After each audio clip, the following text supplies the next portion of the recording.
अच्छा साध्वी जी, आपके गले में माले हैं, ये राधा कृष्ण जी का कुछ चित्र वगैरह पहनी है, इसके पीछे का रहस्य क्या है? मेरा भाव यही है कि जो भी चीज़ मैं अपने जीवन में धारण करूं उसमें सब में राधा कृष्ण अंकित रहें, सब चीज़ में राधा कृष्ण का स्वरूप हो, जिससे कि मैं उनसे सदा मुझे ये भाव हो कि मेरा ये सब चीज़ें जो हैं सब राधा कृष्ण से जुड़ी हुई, कोई भी चीज़ मतलब व्यर्थ नहीं है, सब भगवान में। जैसे मैंने ये माला पहना, इसको परचेस किया, तो मेरा यही भाव था कि ये इसमें राधा कृष्ण है और ये उनसे जुड़ा हुआ है, इसलिए मुझे इससे भी प्रेम है। हो सकता है अगर कोई सांसारिक चीज़ें होती तो मैं इसको फेंक देती, इसमें भगवान नहीं जुड़े होते, इस वजह से। अच्छा, ये 144 साल बाद लगी है महाकुंभ, इसके पीछे का रहस्य क्या है? इसके पीछे का रहस्य क्या है? देखिए, ये कथाकथित बातें, मुझे तो ऐसा लगता है हर साल 2013 में भी ऐसा बोला गया कि 144 साल बाद, ऐसा 12 साल में कुंभ लगती है, 144 साल बाद महाकुंभ लगी है।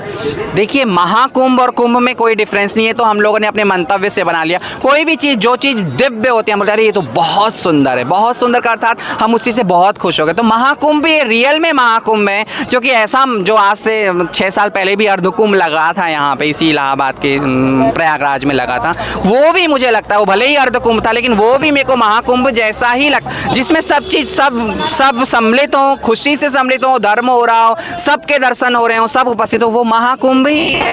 ये तो भाव है हमारे। अगर हम यहाँ पे भी आके जो परेशान है वो कहेगा ये काय का महाकुंभ, कोई महाकुंभ नहीं है उसको, तो ये भी महाकुंभ में भी कोई उसने को दोष लगा। तो भाव धर्म, जब हम धर्म पे रहेंगे तो हमें सब चीज़ धार्मिक लगेगी और हमें वो सब चीज़ें महा ही लगेगी, सुंदर लगेगी, कहने का मतलब तात्पर्य। तो ये महाकुंभ ही है, इसका 144 से लेना या 12 साल से कोई लेना देना नहीं है। महाकुंभ तो महाकुंभ है, बस हमें ये भाव नहीं रखना अरे 12 साल, ये इसकी एक अवधि है, ये 144 है या 12, ये इसकी एक अवधि दी है जो सनातन धर्म में परंपरा से बनाई गई है। लेकिन हम जब उसको भाव से उस चीज़ को समझ रहे हैं, धर्म से समझ रहे हैं, तो वो महाकुंभ है।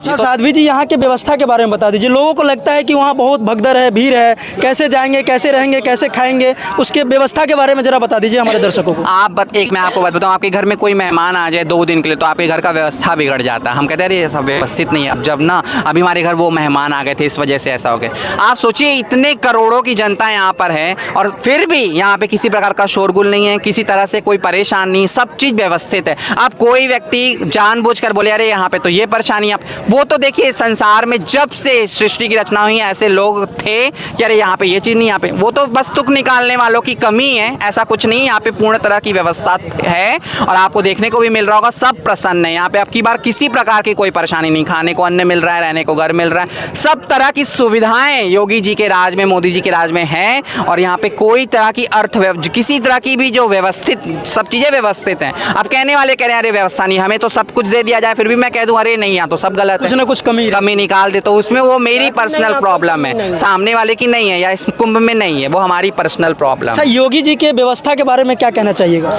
देखिए, योगी जी जो हैं वो भगवान के पार्षद हैं, मेरा ऐसा मानना है, वो भगवान के पार्षद हैं। और जब भगवान धर्म की ध्वजा को स्थापित रखना चाहते हैं या धर्म को स्थापना करना चाहते हैं तो वो अपने पार्षद को भेजते हैं। और भगवान का पार्षद जब धर्म को लहरा रहा है, धर्म की ध्वजा को पकड़ रखा है, थाम रखा या उसको बना रहा है, तो गलत कैसे हो सकता है? तो सदा ही सही होगा। योगी जी जो हैं वो भगवान के डायरेक्ट भेजे हुए पार्षद हैं, मोदी जी और योगी जी दोनों ही। और उनके राज में जो ये महाकुंभ लगा है, ऐसा महाकुंभ कभी देखने को नहीं मिलेगा। अगर योगी जी और मोदी जी रहेंगे, बीजेपी रहेंगे, तो ये हो पाएगा, नहीं तो कभी नहीं हो पाएगा। ये हम सोचना भी भूल जाएं। अगर बीजेपी की राज नहीं हुई, मोदी जी योगी जी की, तो ये हम नहीं देख पाएंगे। इसी में से कई साधु संतों में से कई साधु संत ढोंग रचते हैं, पब्लिकों के द्वारा कहा जाता है, लोगों के द्वारा ये ढोंगी है, उस साधु संतों के बारे में क्या कहिएगा? देखिए, साधु कोई वेश नहीं है, साधु तो एक भाव है।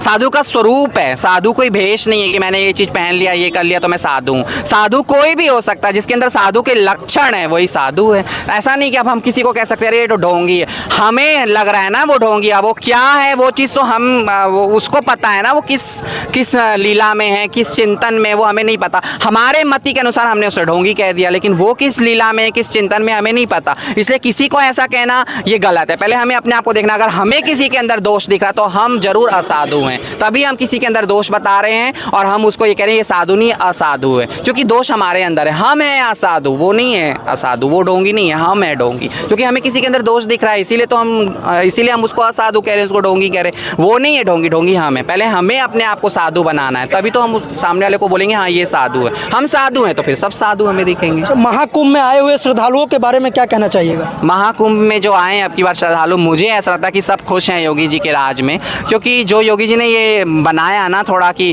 मुसलमानों को इस बार उन्होंने यहाँ पे एंट्री नहीं दी, क्योंकि उन्होंने धर्म को उनको देखिए मुसलमान से योगी जी को कोई किसी तरह का कोई विरोध नहीं है। जो भी उन्होंने ये सब निकाली हैं कि घर बनाने का या जो भी उन्होंने सुविधाएं दी हैं, तो क्या उन्होंने ये तो ना कहा कि सिर्फ मुस्लिम को हिंदू को ही मिलेगी, मुस्लिम को नहीं मिलेगी, तो सबको दे। योगी जी के द्वारा मुस्लिम संप्रदाय के जो लोग हैं वो मेला में आने से उसको वंचित कर दिया गया, एंट्री नहीं है उसकी, क्योंकि उन्होंने इस तरह से किया है। उन्होंने पहले भी आपको जब कोरोना काल में भी आपने देखा होगा कि वो लोग थूक रहे, चाट रहे, वो इस तरह से यहाँ पे चीज़ों को भंग ना करें, धर्म को अव्यवस्थित ना करें, धर्म का जो धर्म यहाँ पे धर्म का काम हो रहा है उसको खराब ना करे किसी तरह से। इसलिए योगी जी ने उनका यहाँ पे लाना, उनको यहाँ पे आने के लिए मना किया है। और मेरा एक मानना और भी है कि जैसे उन्होंने ये अपना रख दिया कि हम हिंदुओं को मक्का मदीना में नहीं मिलाएंगे, तो उनको उन्होंने करारा जवाब दिया है कि तुम अगर इस तरह से करोगे तो देख लो हम तुम्हें करके दिखाएंगे, और अगर तुमने ज़्यादा कुछ उत्पाद किया तो इससे भी ज़्यादा तुम्हें सबक सिखाएंगे। उन्होंने इसका तमाचा उनके मुंह पे मारा है कि तुम क्या बन रहे थे कि हम तुम्हें नहीं आने देंगे, हम भी तुमको नहीं आने देंगे।